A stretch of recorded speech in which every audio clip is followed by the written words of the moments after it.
Hi guys, and welcome back to the PT Education Podcast, episode number 97. We're in somewhere different location, Mr. Green. It's 98. What did I say? It's 97. 97. But it's fine, carry on. 97. We are different location. We are a different location today, yeah. So we were going to be in London. We're at one of the studios actually today at TWPT's. We've got two studios in town. We're at one of them, aren't we? First time we've done it here. Yeah. Which is exciting because we've got a big guest on, which I'm going to allow you to introduce, mate. We have got a big guest on today. It's an exciting one for me and quite a personal one, actually, because this is a man that I have known for just over a decade now, who's gone from strength to strength. He's got massive as well over those years. And if you haven't heard of this man and you're in the fitness industry, you've probably been sleeping under a cave or something like that, haven't you? So. Maybe. Obviously, we did try and get David Beckham on, won't we? But it didn't quite happen. So we tend to go one notch down. One notch up. So I'd like to welcome and thank our guest for coming on, Calum Raistrick. Thanks for coming on, mate. Welcome and thank you. Thanks for having me, boys. Thank you. I didn't realise both of these were TWPT as well. The one down the road near the train station. Yeah, so that was our first one, and then this is a new one that we opened about 3 years ago. Nice. Yeah, after the lockdowns. After the lockdowns, That I know. still gives me shivers. It's just horrible. It feels like a long time ago, that, doesn't it? Not that we're going to discuss COVID on this. No. It feels like a long time ago. I normally start a podcast asking how you're doing, but I don't actually care today. No, we've got stuff to do. No, it's more interesting. Cal, honestly, mate, how are you doing today? How are you getting on, mate? How's life? I'm good, mate, yeah. I'm good. It's been a while. Yeah. It's been a while since we used to work down that road at Yeah. LA Fitness where it all started. Those black polos. No, it's the black V-necks, weren't It they? was black V-necks, yeah. So I remember your first day at the gym, tipping up, lean, mean, fighting machine, ready to go. Looking a little bit younger than you are now. Could say that. I think I look pretty similar, if I'm honest. You look the same. It's not changed. You haven't aged in 10 years. Change. Once bald, mate, always bald. I can't lose any more hair. So that's the advantage of being bald. Can't do much aging now. But yes, mate, so it's been a long time, hasn't it? And you've obviously gone from building this brand, this business, this coaching business. You've done a lot of education in the fitness industry. Yeah. It's been a journey that you've been on, mate, hasn't it? It's been I've seen a lot of change in you from a distance, and it's been great to watch. And it's been great to sort of see your growth. I mean, this is a really massive open question, really, but how's the last decade been for you, really, mate? It's been a lot going on, yeah. Like, obviously that started I think I did that Premier Training Foundation course. It's somewhere in London. You went to some LA Fitness there, and it was like a 12-hour day of like, right, now you're ready to enter one of our clubs and start PTing. And that was end of 2013, I think. So LA Fitness was the first year where it all started, when you have to start from scratch. And I think I was doing one of those classes upstairs like 3 times a week. It's like an habitat class or something. And today you've got Calum Raistrick, Habitat. Who's this geezer? Habitat class, and that's where it all started. And then the PT was probably the first 5-6 years of that journey, and then obviously things just gradually, naturally transitioned on to more of an online space and kind of whittled down the hours I was doing in the gym. But because I did LA Fitness, and then I remember when I left for about 6 months. Yeah, you went in to do some corporate stuff, which you absolutely loved, mate, didn't you? You had a field day corporate, Cal. It's Basically, right on street sale, had to deliberately try and get myself fired to stop. Yeah, and then went straight back into PT, and that's when I went to the Halo. Yeah. And yeah, you were still at LA Fitness for a little bit after. Yeah, I remember chatting to you when you'd done corporate stuff, and we caught up. I was like, "How you getting on, Cal?" Like, it's not good. It's not good. It's not good. I'm not enjoying it, mate. I don't want to go and get pissed. I just want to go to the gym every day. That was dreadful. But yeah, I did like 6 months of Michael Page, and I was like, yeah, this isn't for me. So went back into PT, but went up the road to Halo, and that was like the first step of being in an environment where the clients were a little bit more aligned to who I wanted to work with, if that makes sense, because the kit was more bodybuilding, physique-esque instead of just like every walk of life. A couple went with me back up the road from when I came back, but that was pretty much starting from scratch and getting back into PT, but more so like I want to start, pumping out transformations and working with people more intricately on the actual transformation side, as opposed to like I'm going to sign up everyone and just you just, whatever the goal is, I'm just going to crack on with that. Because I remember when you were at LA Fitness, you had like a lot of rehabilitation clients. You had a lot of clients that had been with you for years that even had gone through the transformation stage and then just wanted to keep up with their own training, or there's mindset stuff. And I remember seeing that and being like, you know, you can only really do that if you've got the experience to actually do it in the first place. Whereas at the start, I was very much, you know, I've got to build a portfolio before I can really do anything else. And that's what Halo was kind of like the vehicle to get there with, because it was people coming through the door that actually wanted to change. And it's in line with your values and passion, wasn't it? I mean, as soon as you stepped into the gym, I saw someone who was just engaged about being the best coach he could be, but loving bodybuilding, like straight away, that was someone you wanted to build your own physique and help other people. That was a real driver. Where did that sort of drive for bodybuilding come from? Well, I played rugby. Both my dad and my brother are big sports people that played high-level rugby for a long time. So that has been a big part of my life for pretty much my whole childhood, and then moving into university. And I remember when I was at uni, it was like, after the first year, it was pretty much an ultimatum of I continue doing this and probably get a very poor degree, or I'd change it around and study. And when I'd gone out of the idea of wanting to do something directly in sport in that way, I just started training for the love of training. And then that, like, seeing my body change and aligning things with that, like, just was just the process of kind of everything clicked in terms of I could do this for a long time. I mean, because it was more so like performance orientated and staying fit for playing on the field and staying injury free. And then I remember all the way through uni, all the coaches on those teams were like, they always used to have digs at the lads that would go and do like a 2-hour training session, then go straight to the gym and train arms or chest. They'd be like, oh, the idiots are going back into the gym to train. It's like, just go home and recover. And we were always there. Like, if a game was cancelled, we go to the gym. If after training you go and do your bodybuilding split. And it just got to a point where I was like, that was like the biggest passion after that. When I knew I wasn't going to play, it was like, I want to pursue that and do something with that. And back then I didn't even know what I was going to do with it, but it was just a passion. So like an athlete mindset, really, that you took from sort of rugby and sort of put the same sort of mindset into bodybuilding. Yeah, exactly. Is there anything you miss about PTing people in person? Yeah, like I went back to it, so this is fast forward a while. We'll get to it, I'm sure. But when we moved to Manchester, I did go back to PT for a little bit of time, just because I missed that in-person side of it, and I miss getting hands-on. But even now, because we've got a gym down the road, I still have people come to see me for check-ins. I'll still have people to come to see me, and I'll put them through a session, or I'll train with them, whatever. So that hands-on you can still get, but when I first stopped, it was more out of necessity over how I was managing my time and what would allow me to grow the business forward the most, as opposed to like I fell out of love with it. That never really happened. It was just more so if I'm doing 20 hours a week in the gym floor, it's 20 hours a week that I could have been spending growing the online or servicing people online or growing the business. So it was a bit of a roadblock that I got to. That was the M10 situation. 3 years down the line there, that was the situation where I had to kind of pick and choose, really. Yeah, because giving a bit more context to your kind of journey here for people who don't know, you obviously went from, once you figured out corporate wasn't you, sales wasn't you, you really focused on building your business. Now I remember chatting to you just when you were thinking about going to M10. For people who don't know, M10 is a more of a physique-based gym, wasn't it? Oh, was it? Okay. Totally, yeah. Just shut. Okay. Hadn't realised that either. There you go. You're down with the with it more than me, mate. But that was a bit of a jump, because you were going from Halo, where you had a full busy client base. People would come and see you. You'd built your personal brand in the town. People knew what you were about. And then I remember chatting to you, and I was sort of saying, well, where do you want to be in 10 years' time? And we're having that conversation, and then you took that jump to M10, and I felt like that's where it really took to another level for you. Yeah, I remember so I'd started working with James Sutton, right?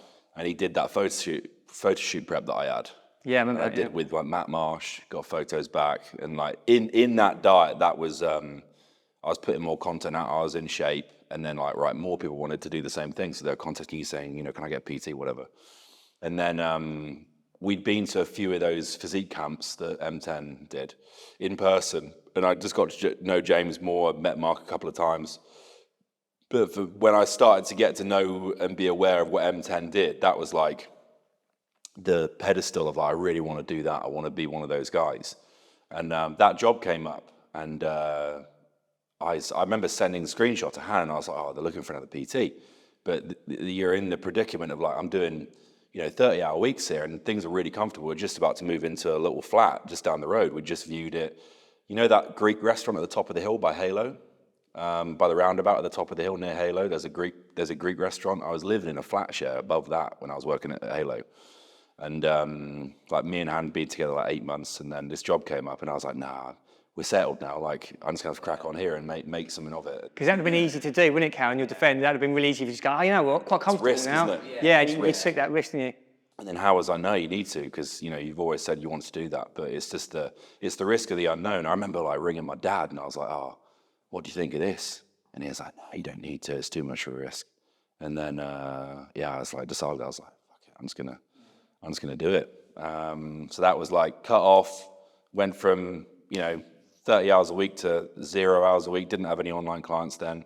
Rented a flat in Nottingham and started at M10. And M10 for me was like the biggest leverage point in terms of a stepping stone to what has happened over the last couple of years. What's happened over the last 3-4 years, because that was what Halo gave me.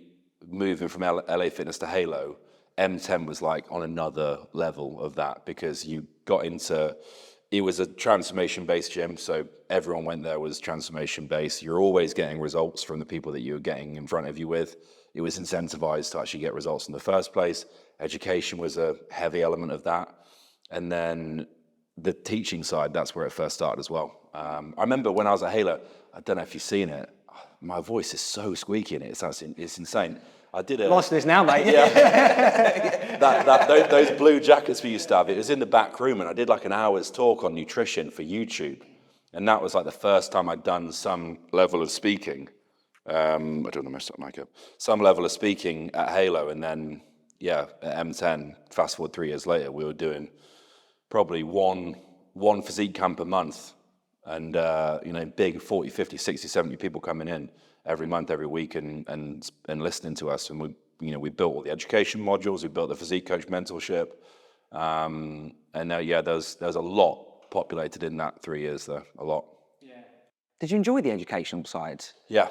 As much as the coaching? Do you sort of enjoy both elements? I do, yeah. Like, the education was what really formed the Muscle Mentors when that started, because that was a podcast that me and Luke had, and then it formed into... I remember Mark pulled me in his office. We started that in 2018. Mark pulled me in his office when he saw we'd released the logo for Muscle Mentors. And he was like, what's this Muscle Mentors thing? Because I'd just created my own individual... You remember CR Physique? Yeah. That was my individual online brand when I was at M10. Right. But obviously, when you're working at M10, you should just be part of the M10 brand. It was rare that people would have their own individual or promote their own individual thing. So there's a little bit of unease in terms of when I started coaching under CR Physique. But I just said, it's just the people that I have outside of M10. That's the brand I use. And then when we started Muscle Mentors, I remember Mark saying like, it's not business, is it? I'm like, no, mate, it's a podcast. I'm just chatting with a mate. It's just a little mate's chat. It's a podcast, I swear. Yeah. The podcast started, and then that really built some traction and people wanting to learn, and the right people kind of talking to us and the people we would ideally coach. And then at M10, it was you were contractually in to maintain the 20 hours a week PT. So they'd give you the clients until you got to 20, and then you could take on anything else on top of that if you wanted to. But you're in a contract where it says 20-hour minimum. In that third year, because I was doing a lot of the education for M10 as well, and I was doing a lot online, and then 20 hours a week in person, that was like where it started to... That was like getting a lot in terms of time management. That was my first couple of years, like proper graft there in terms of like it's very full on time wise, but it got to a point where when that 20 hours a week of PT started to become very challenging to fit in. We had a chat there, and it was like you either continue doing what you're doing now and leave it where it is, or if you really want to take the online side further, that PT can't be there, or at least you can't be involved with M10 if you want to do that. Because it's perfectly fine as well, because I understand it now. There's a contradicting direction there. If you've got your own brand and then a collaborated brand, but all you can see is your own brand, it doesn't really work, does it? No. So that's where I made the split and went all in on the online side, and that was the start of the Muscle Mentors, really.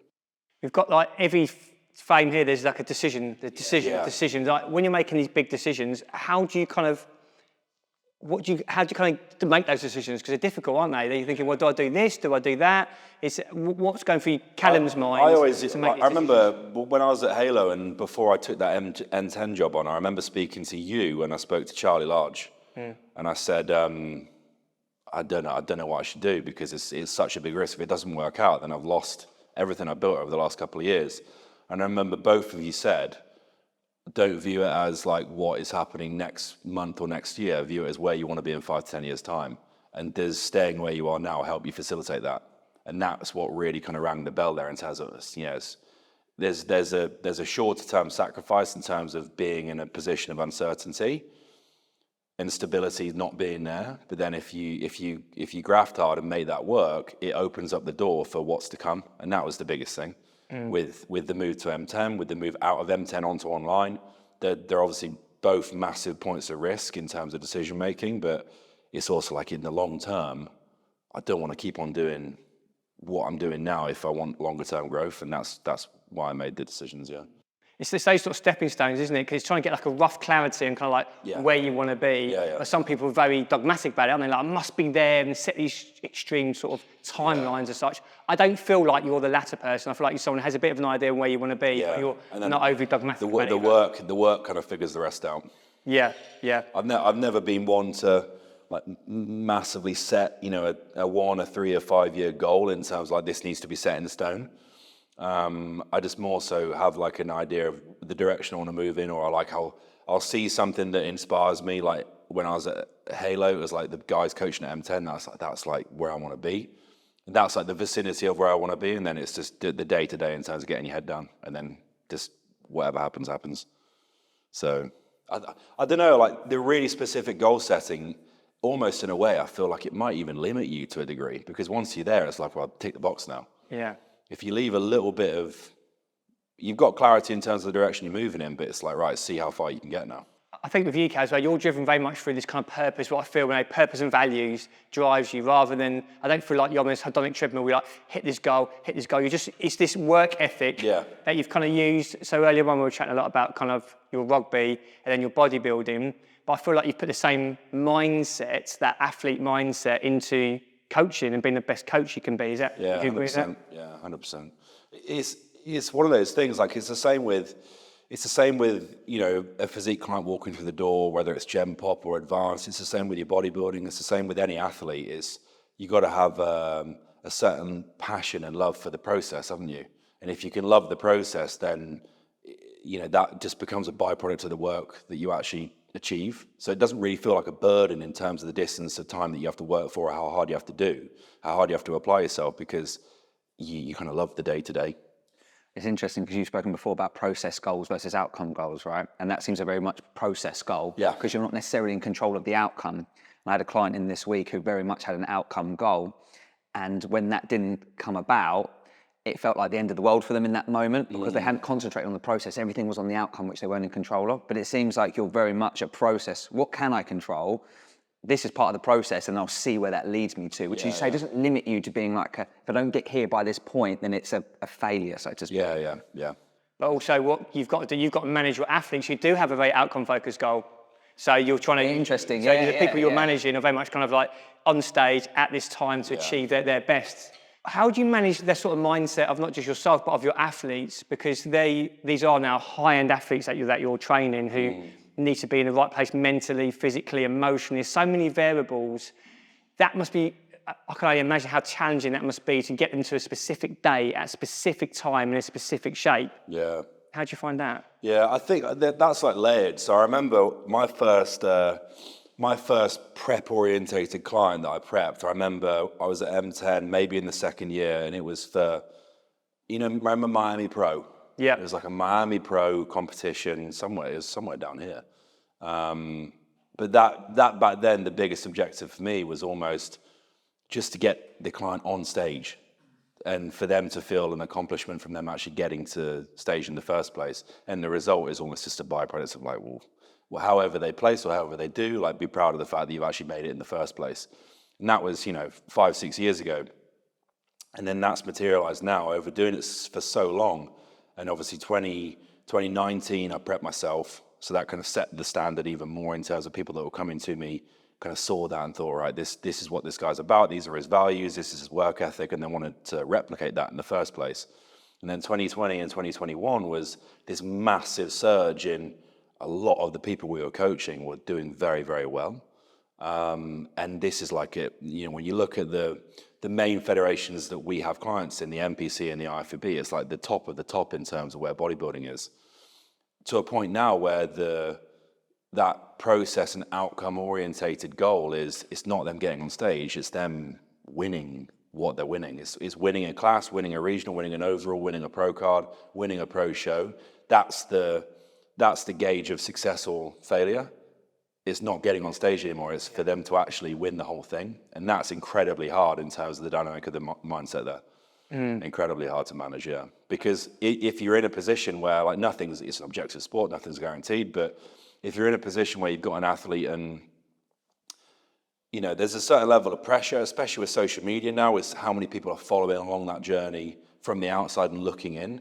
A lot of personal pressure is put on you for the outcome of the result. Yeah. So if that client falls short, it's now your fault.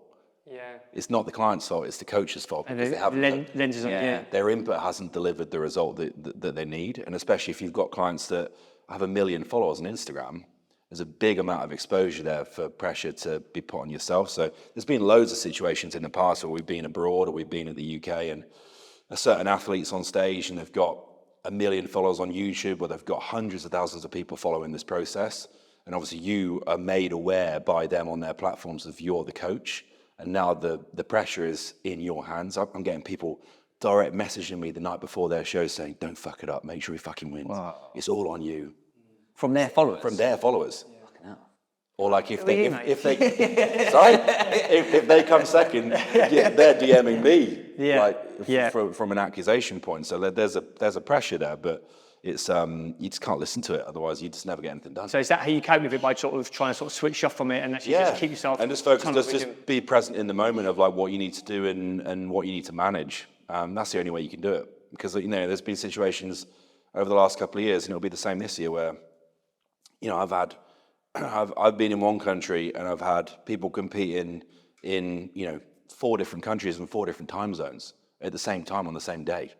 So the level of management there is very severe, but you just got to switch off and focus on, right, what do I need to focus on?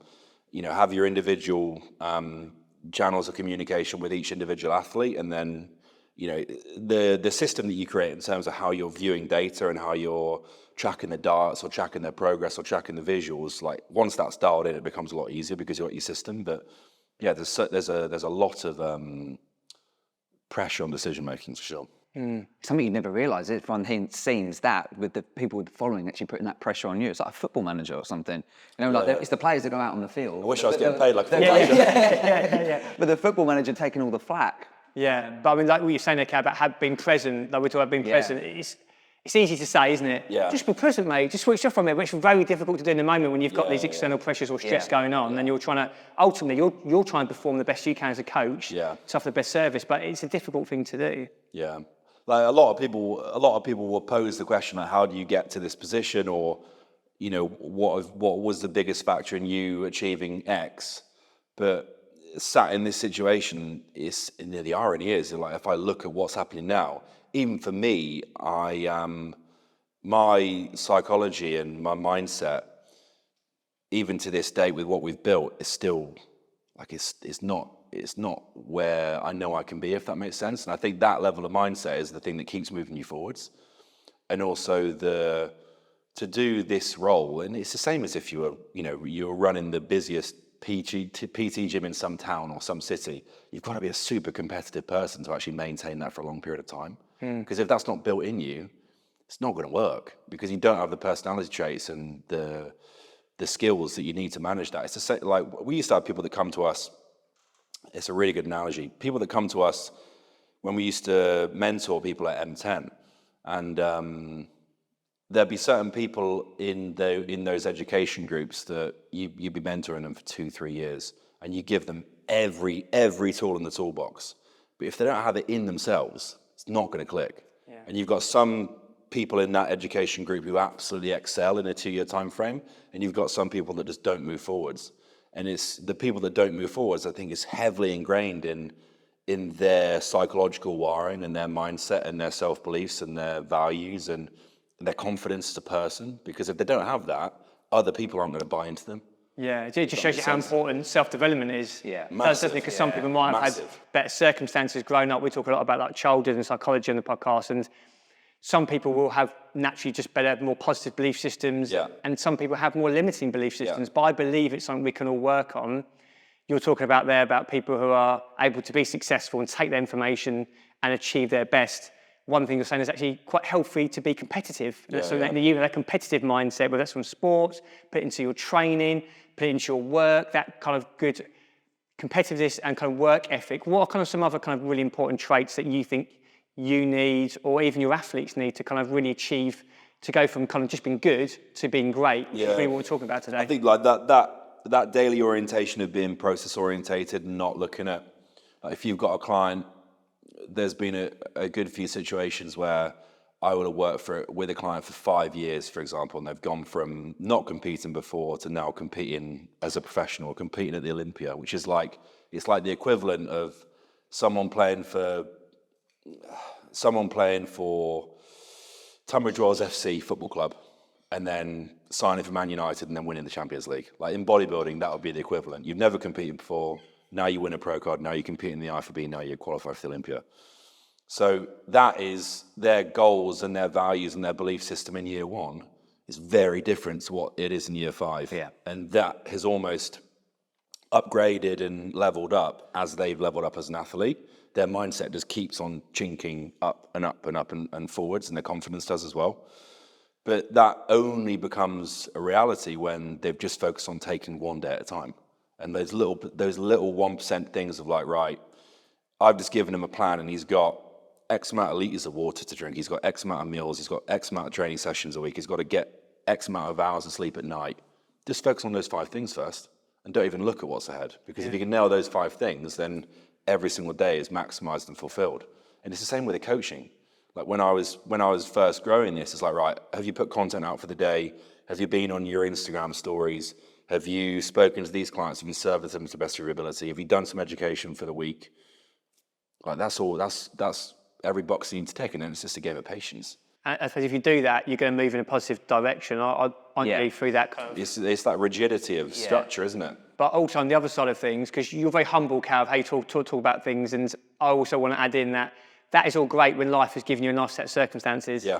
But there's people listening, and everyone can relate to times when shit hits the fan, and even those basic things become really difficult, or someone's in a grind, they're right at the end of a prep, they're tired, they're fatigued, they've got relationship stresses, got all these other life stuff going on. To do those things then becomes even harder. I think you need a different type of mindset to be able to do those things in the difficult times. Yeah.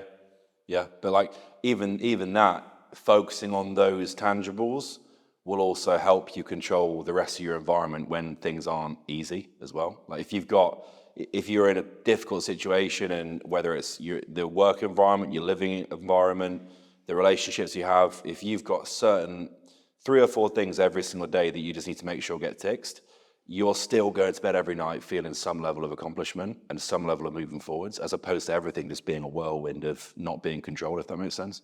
Yeah, almost in those sort of times, just trying to take control of what you can take just control gives structure, keep moving forward. Some level of structure.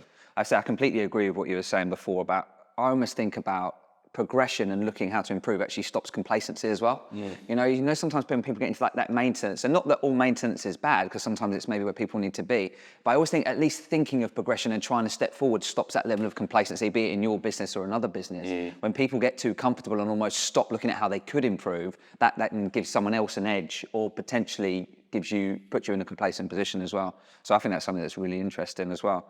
How do you deal with pressure? On a personal level, have you ever sort of got to a position where you've been like overwhelmed? I'm really good at blocking it out. Oh, yeah, is that your thing? Yeah. Switcher from it. I'm really good at switching. I just completely detach, Just completely detach. Otherwise, it just eats you up. Yeah. Otherwise, it just eats you up. And if I'm in a position where I'm aware of that creeping in, I'm good at just being aware of it and then just being numb to it, if that makes sense. Because if you listen to it too much, it would just be overwhelming, and then it would start to impact your decision making. And I'm guessing this is just because it's how much exposure you've had. Did you ever have a big jump, or has it always been gradually? You've just got a little bit more exposure, and a little bit more, and you adapt. The last couple of years after was pretty big, yeah. So it's like a big jump, and that's almost where you needed to sort of learn to switch off and just crack on, do your thing. Yeah. Yeah, it's interesting from that pressure point of view, isn't it? How do you do with pressure, mate? Terribly, mate. It's one ball. Drinking. I lost all my hair. Just get out of the sauce every night. I'm all right. After 5 pints of beer, mate, I feel a lot better, to be fair. I actually found him on the doorstep outside. To go off Cal's point there, I think you can get better the older that you get if you're in those.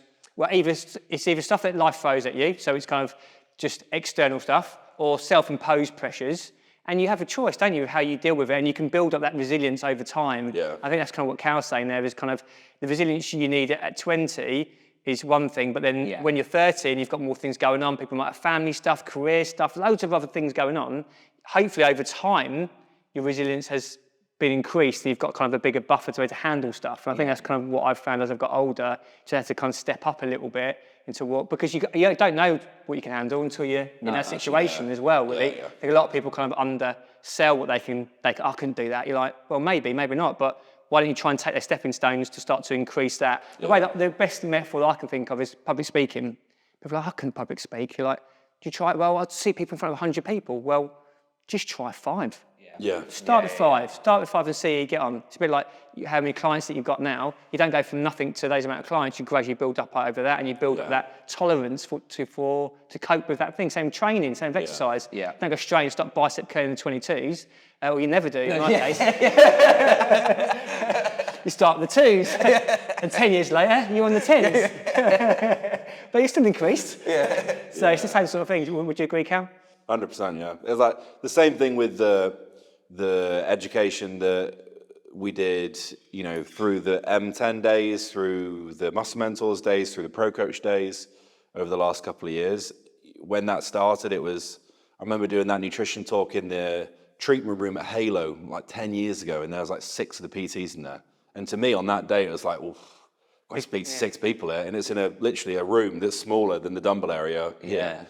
And then... But that was a big thing, wasn't it? It was a big thing at that moment. Exactly. In that moment, that was a big thing. So a lot of PTs or anyone in life will look at someone up there and go, oh, I'd just be overwhelmed. Like, well, just start with that now. And that was still challenging. Based upon your previous experiences, that was like you talking to 200 people now. Yeah, it's a gradual exposure to it that you just become more resilient to over time. And then M10 is like, right, you're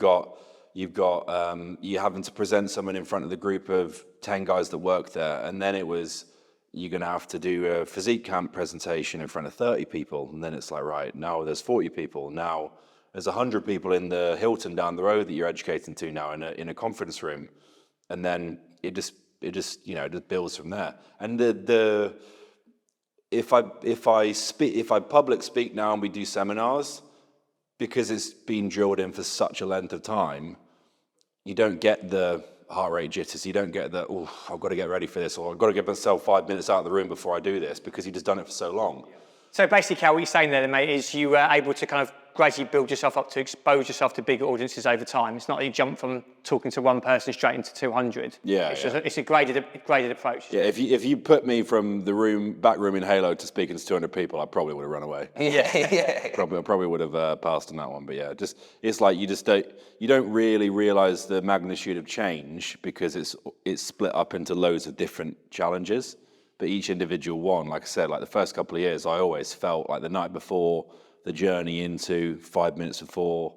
The worst bit is where you wait. Say it's like it starts at 9 a.m. The worst bit is it's like 8:52 and you're waiting the last 8 minutes, but you're already stood at the front in front of the board, and everyone's like bushy-eyed looking at you. And it's like, right, let's not screw this up. But yeah, it's just been a gradual process. Yeah. I think you mentioned something really key earlier as well about kind of those nerves just being natural. Like people use the word like imposter syndrome. Don't don't they? And I suppose that might mean different things to different people, but essentially it's just going a bit out your depth, isn't it? Just a little bit to go, I feel a bit uncomfortable, I've got these natural nerves, I've got these uncomfortable emotions. That's okay. That's part of pushing yourself out of that comfort zone. And if it is something you haven't done before, or you're not used to it, you're going to feel uncomfortable, and that's okay. Yeah. So acknowledge that as normal rather than trying to sort of pathologise those emotions. Yeah. That is just, like you said, it's a natural response, and you just got to remind yourself that when you're in that position, even to the point of if you've got an athlete, like a first-timer athlete who's never competed before, or you've got a client that's just about to do a photo shoot, and before you start, before they step on stage, they're backstage, or before they put their glaze on before they take photos, and those like butterflies and that little knot in your stomach, or your heart rate starting to go a little bit higher up. If that wasn't the case, then it doesn't mean as much to you, if that makes sense. Like if it means something, you're gonna feel a certain way, and you being nervous, you being a little bit anxious is just a reminder that you're in a position, an environment that's going to make you a better person. It's going to solidify a better mindset. It's going to push you forwards to some degree, and you've almost got to, to a point, like seek that discomfort, because ultimately it's the route to making you better at whatever you're choosing to be better at. Well, the more nervous I've always found, the more nervous you are before something, when it goes well, the bigger the buzz, right? Oh, yeah. And actually, as you get less and less nervous before something can still go well, but you don't have that same buzz as when that real nerves, Because it's almost like a buzz of accomplishment, but also relief. Yes. Because you're like, it's done now. Yeah. I've done it. Yeah, that kind of accomplishment, that satisfaction, we talk about in the podcast, that sense of fulfillment. Yeah. They're all kind of key for your life to be the best it can be, really. I suppose living like a good life, you need to have things that do challenge you, do push you out your comfort zone. Yeah. If you're just never experiencing those uncomfortable emotions, you'll probably never do anything challenging. Yeah. If you're never challenging, you're never going to get satisfaction and fulfillment. Yeah. So satisfaction and fulfillment go hand in hand with discomfort. And if you're not going to start to navigate that and accept that, then you're going to always feel a little bit unsatisfied with things in life. I think sometimes that can hold people back. Yeah. And it's just, you've got the same analogy as like even your mindset and approach to your own training as well. Like if you're in a position where you pursue personal progress, like I remember we used to train together back in the day. John Meadows. Yeah. John Meadows. Me and Cal, John Meadows. Man and dog. Work for Cal. I'm still trying, but that Mountain dog. you see a lot of correlations between trainers and coaches that whatever type of training they're into, if they've got the discipline to do it themselves, you see a lot of the same personality trait transferred into their business as well, and their mindset as a coach, and their ability to be an authority, and their ability to speak and communicate, because you've got that self-confidence as a person because of what you put yourself through.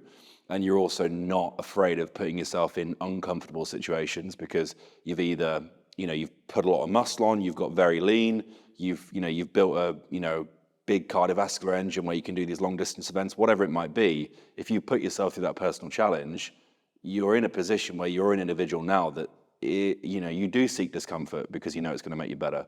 And that can transfer into any walk of what you do day to day. So true, man. I've actually seen the other way around as well. Clients who've been very successful in business haven't done loads of exercise, a little bit to keep them ticking over. I see them at 50 and they're like, the mindset they have in training, they're like, you know what, I worked fucking hard in my career, and I want to translate that now into my training. No one's got to hold these people back. It's true. They're getting injured because they're just smashing it, because they've just got such a strong mindset. So I've seen it work both ways. It's such a key point, isn't it? The mindset you cultivate can link to loads of different facets of your life. Yeah. And it's you can learn a lot through training, can't you, as well? Learn a lot about yourself through training. Yeah. What type of person you are, what is it like, what do you how do you respond, shall I say, when it does get difficult, when it does get challenging, when you want to give up? You can learn a lot about your character and your resilience in the gym. Yeah. And as you say, hopefully that can translate to other areas, and you've seen that in coaching. Yeah, and it's also a big leverage point for you to, I've definitely known this, it's a big leverage point for your ability to manage pressure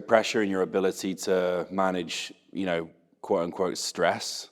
Like an hour in the gym or an hour of, putting yourself through something challenging, you just walk out with a clear mindset. Yeah. Like last year was a big reality check for me, to the point where I pushed business in my mind, in my day-to-day process so much that I lost the touch with training. I remember seeing you a couple of times at Halo, and I was like, I haven't trained in 3 weeks, I haven't trained in 2 weeks. And this was going from, when I used to, pursue my own bodybuilding, it would be the first thing I thought about every single day. But even the last 6 months, getting back into that, doing a little bit more cardiovascular stuff, just doing challenging things, I can see an immediate shift in terms of where my mindset is outside of that in the first place. I'm sleeping better, I've got more clarity, I'm less stressed, just because I know that, if I've had a long day at work and they've just opened up this swimming pool 500 meters away from my house, I just go up there and swim for 45 minutes.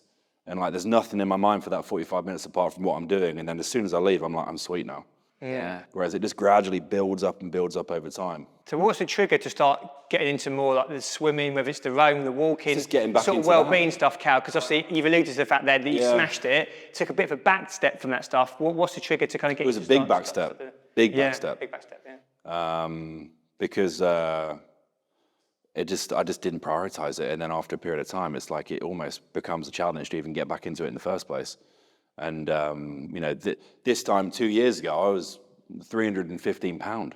I was 140 kilos, and that required a certain. So comfortable carrying that amount of weight. I'm knackered, mate. That required a certain, It's like me and Dan together. That required a certain way of living life and eating and trying to maintain that, but. When you go from that to then almost the total polar opposite, I've got a very addictive personality. So I'll just do things it'll either be the extreme or I won't do it. So it'll either be the extreme of bodybuilding. So when I knew I wasn't going to bodybuild, it's right, well, I'm just going to work for 18 hours a day and then sleep 4 and then crack on. And that then went to the extreme of trying to grow the business and coach and trying to work with as many athletes as possible. And now this year, in the last couple of months, is more so I want to get a better balance of both, because I've seen the compromise that it has on your health and your mindset when you lose that from your life. Because the first 4 months was sweet. It's we were seeing massive growth within the business. Wasn't really missing training or being aware of the fact that I was mismanaging stress better, or my sleep was worse, or my relationships were worse. But then after a year of doing it, it's almost I almost need this to make sure that I can continue to move in the way that I want to move. And that's where that started to come from. So there has been a period of time where you sacrificed your health. Oh, 100%, a big sort of trade-off. Last 2 years. Yeah. Last 2 years, mate.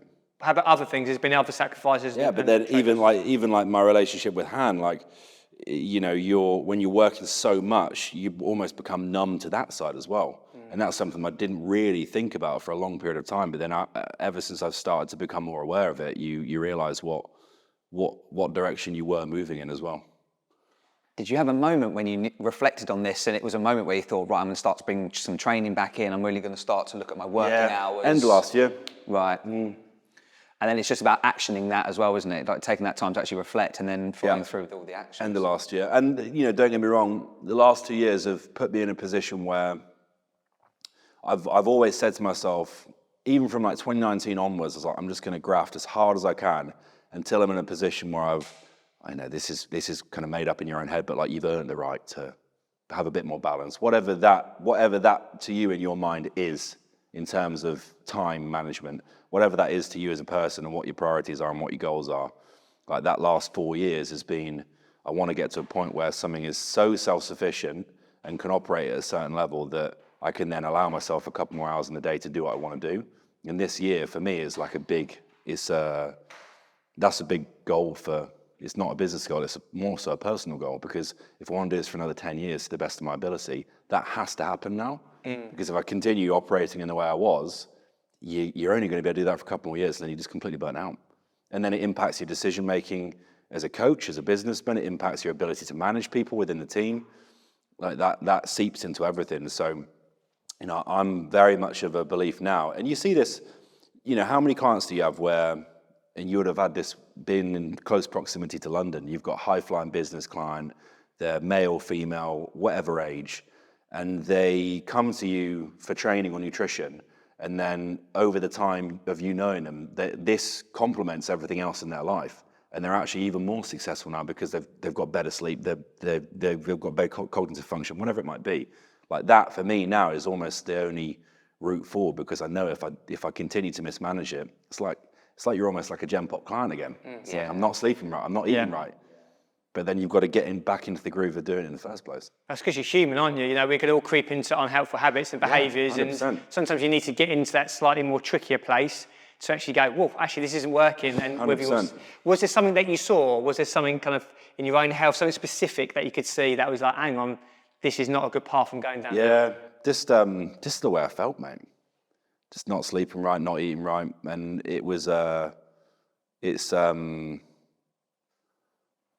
it's just a big reality check of so that within that coaching realm for what we do, it's quite a key time window that you're really, really busy. So from like end of March to November, you're pretty much flat out the entire year, and then December to Feb, you've got about 3 months where you've got more time. People aren't on stage. People aren't as full on with communication from a coaching perspective. And I remember last year, I said to myself in those 3 months, I'd like set myself up for the year in terms of routine, in terms of everything behind closed doors from a personal perspective, and where I wanted to be and how I wanted to operate. And it didn't happen. It was just flat out I remember we had a trip to Dubai second week of Jan to do a 2-day seminar at this gym in Dubai. And then literally from the second week of January until Christmas, it was just non-stop. But then this year, I've made a real effort to make sure that when March comes around, you've got everything locked in then to treat the year how you want to treat it, if that makes sense. It's like the mindset again, isn't it, of like that discipline mindset, to have discipline with your own health, discipline with your training, discipline with your coaching, discipline with your business, discipline with your own well-being. And obviously the business and all that sort of stuff adds to your well-being, does give you fulfillment, does give you satisfaction, but if your health isn't in the right place, then what do you have? And it's like, we love training. We got into this because we love training. And like, regardless of where the business scales or, you know, what income is or whatever it might be, it's all good and well, but there's always going to be an element of fulfillment that's not ticked when you don't look after yourself. And that was becoming very apparent. Like, I just like completely desensitized to anything that was happening within the business, because I knew that I was missing that element of personal self-development and also almost like self-care. Because like, I used to love training, and then it just suddenly wasn't part of my life. So whatever you achieved in the day, I was always winding down in the evening thinking, we're like very physical people. So if you don't do something physically exertive for the day, something's missing. And I did that for a long period of time. And then I remember in December when they opened that pool, and I went out I was like, I'm just going to join this pool and just go for a swim. And then when I went out, I did a bit of sauna, just hammered myself in the pool for 30 minutes. I was like, I feel the best I've felt in so long. Yeah. How do you see the future for you with coaching? Do you see you're still doing as much coaching as you're doing now? Do you want to coach for the next 10, 20 years or? Yeah, I think the coaching side will always be there. It's probably just the volume of people that I am coaching. Like this year, end of last year, probably the last 6 months, I've brought the total volume of clients down for myself, and more energy and resources are being put into the lads within the business and growing their own individual brands within ProCoach, and projects that will be launched this year because they're going to require time. But that's like I don't want to coach 100 plus people online for the next 10 years, because I know what it does to everything else in your life in terms of how you want to coach and how you want to operate. And there's definitely been times in the past where I've bitten off more than I can chew because it was there to be chewed, if that makes sense. And you start to get to the reality of you can't operate from a coaching perspective and a professionalism perspective. You can't operate at the level you want to operate and the standards you want to keep if you hammer that so hard for so long, if that makes sense. Like whether it's response times, whether it's the amount of enthusiasm you can bring to a check-in for a client, whether it's even just things being missed or results, or like missing the mark a little bit. There's a bit of a gut check in terms of, right, I kind of know where I've seen where the unsustainable is, and I know where the sustainable is now, and it's like just situating in that zone that I can operate at the best. Sometimes you have to go too far, don't you? You have to go too far and see it, and then be like, right, that is too far, I'm going to pull back a little 100%. Bit. But if you never push yourself, maybe sometimes you won't know what you are capable of because you almost sit too much in the comfort. I feel like that you see that a lot. Everyone's been there, even with gym floor PT. Yeah, right? You get to Everyone's 45 hours or 50 hours or something, and which you've... And you go into the last session of the day and you're like, I cannot be asked to do Yes, yes. Or like, I'm absolutely knackered, and you're like, you've got to put you've got to walk out the staff room, put the face on. Yeah. Cancel. No, please. Oh, Dave ain't doing today. I'm brilliant. I don't feel great if Dave. I'm a blinding day. It's so true though, isn't it? And in the back of your head, people watching this, if they're coaches, you know it's like to overdo it, and maybe that's because you're burning a candle at both ends or taking on too much work, and you've just got to listen to yourself in those times and not give yourself a bullshit narrative of, I'm all right. No, your body's telling you, your mind's telling you that you're not happy right now. Standards are starting to slip. So gradually over time, things need to, it's not going to be like, Dave, I'm sacking it, I'm done. It's actually just going, well, hang on, can I increase my rates and lower the hours? Can I go down a different direction? Can I do some education? And that supplements my PT. Whatever it looks like, you've got to ask yourself those questions to start to navigate that, because otherwise you're going to be doing the same stuff over and over again 100%. and not making those decisions. I think also what I'm hearing there is just wisdom through experience. But wisdom only happens through that honest reflection. Otherwise, we were joking about off air, but like repeating the same year over and over again. Wisdom happens through going, how am I feeling? A bit shitty. Standards are just starting to go down a little bit. I'm not quite as mentally switched on. Relationship stuff, whatever it is, something needs to change. And as always, Cal, you've made that adjustment and made that change, which we constantly always need to do all of our lives, don't we? We need to tweak things subtly and intelligently to navigate a good life in the right direction. But again, it comes back probably to the question that you posed to Cal all those years ago. Well, what do you want it to look like in 5 or 10 years? And you start making those changes now. Because it'd be easy to go maybe another 3 or 4 years, especially if you're being successful. It's almost hard, isn't it? People that maybe aren't where they want to be, it's almost easier to make that change than maybe people that maybe are, but it's not quite right. Also, it's interesting conversation to have, because I think people just see, especially on social media now, they just see where you're at. And they don't see your struggles or where it was too much or all the hard work that you had to put in. You just think it all happened. Or like you just got used to speaking in front of 200 people and that you weren't nervous in front of the 6 people in front of Halo.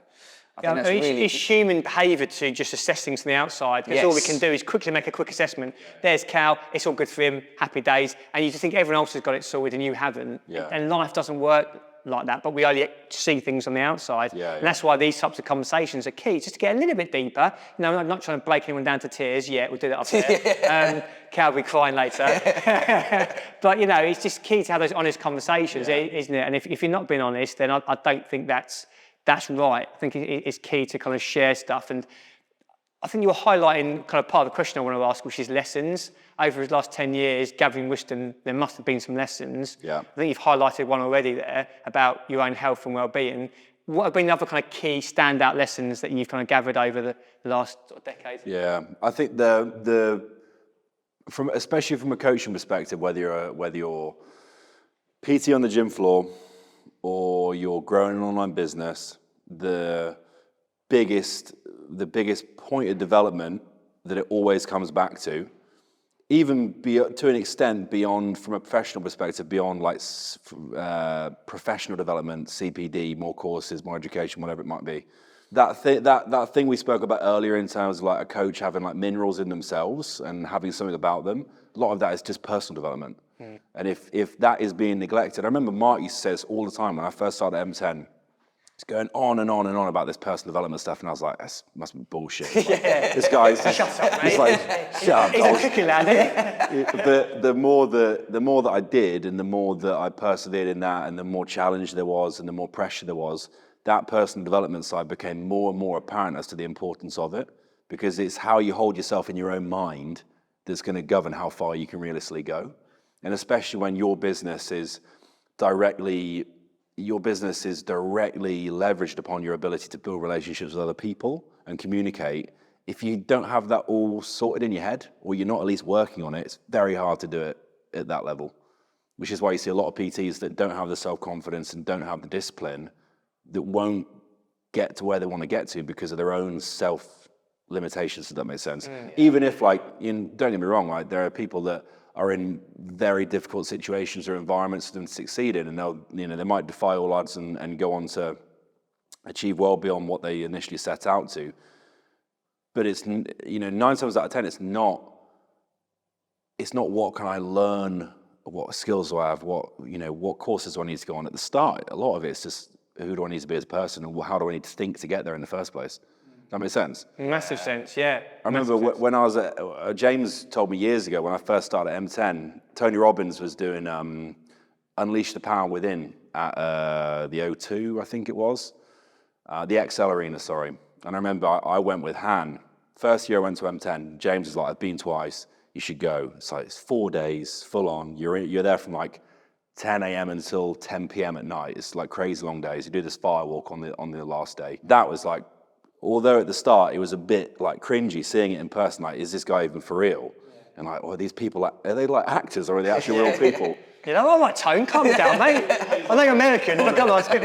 On another level. But it's full on, but that was like, that was a big shift in terms of, there's a lot of goal setting in that and visualization and limiting belief systems. And that was a big shift in terms of just your overall outlook on you being the biggest limiting factor, if that makes sense. Because like you tell yourself, oh, I'm not good enough, or I don't have that knowledge, or I don't have the confidence to do that. But a lot of it is you telling yourself that. It's not actually your ability to see and find out. Yeah, I'll tell you what, we haven't even paid you to say that, but that's just such a big philosophy of our podcast, which is all about personal development, looking at yourself. And it almost gone full circle in our conversation today about kind of, if those limiting beliefs are there, your progression is going to be capped. Yeah. And it is just about seeing the importance of the personal development, but also you're saying there about people and being good with people. And that's probably a real skill of yours, Cal, is to be a good or a very good coach. You have to be very good with people. The two have to be cemented together. You can have all the knowledge intellectually in the world. If you can't apply that knowledge to a person and listen and understand the individual, it's not worth anything. Yeah. And that's a skill that seems to come quite naturally to you. But if you want to be a high-level coach or just achieve success in any areas of your life, it's about being good with people at the core. Yeah. We've all seen those coaches, haven't we? They've got loads of knowledge, but their ability to be able to actually connect with the person has actually hindered them so much, where they have got so much to offer, but they just can't build that connection, and they just fall by the wayside. And you see those clients, maybe those trainers, in a gym, maybe don't have the knowledge, but they can just connect with people and they build this massive client base. Yeah. If you can get the two things together, then that's where you see some really successful PTs. PTs. It's a synergy of both, isn't it? Yeah. It's like, there's a saying the other day that I saw that was like knowledge without mileage. And it's like the mileage is the time spent doing it and the time spent nurturing relationships and building people skills and communication. There's got to be a blend between both, because like we've all known the smartest guys in the room, but if they don't have the other element to it, it's very hard to apply with people. Yeah. And it's very hard to get results in the first place. So yeah, that's a massive thing in terms of application. Yeah. Is that something you've learned, or just you feel like it's been more natural? It's become more apparent over time, but I think even getting out your comfort zone and coaching on the gym floor or walking the gym floor at the very start, I think gym floor PT is a really valuable skill to develop your actual skills as a coach, both from a professional perspective, but from a communicative perspective as well. Because if you can communicate in person and build rapport, that's almost like the first key you need to learn to actually build a business. It's your ability to build trust, it's your ability to speak, it's your ability to communicate. And then the skills and the toolbox from a coaching perspective can kind of be nurtured around that. But if you can't connect with the person and understand them and be as empathetic as you need to be in that relationship and understand their anchor that they have as to the whys behind the goal, it's like that first consult, isn't it? If you can't strike it in that first consult, it's not going to work. I really agree with that. Is that sort of advice you would pass on to young personal trainers or people that are doing their qualifications? Actually spend some time on the gym floor, actually connecting and training people on the floor before you think about maybe moving on to online coaching. Yeah. Because I think that's something for people to hear. I think a lot of people see the sort of sexy side of online coaching and almost want to go straight there. And I haven't been an online coach myself, but as obviously you've done both, it does seem like get on the gym floor and do that almost as a bit of an apprenticeship first. Just be with people and then go on from there. So I remember when you were at LA Fitness, and I used to see a lot of your clients that have been with you for a long period of time, but there was also a very personal side of that, in terms of you were bought into them as people, you were bought into their goals, but mostly into their development as people as well, and you knew them very well.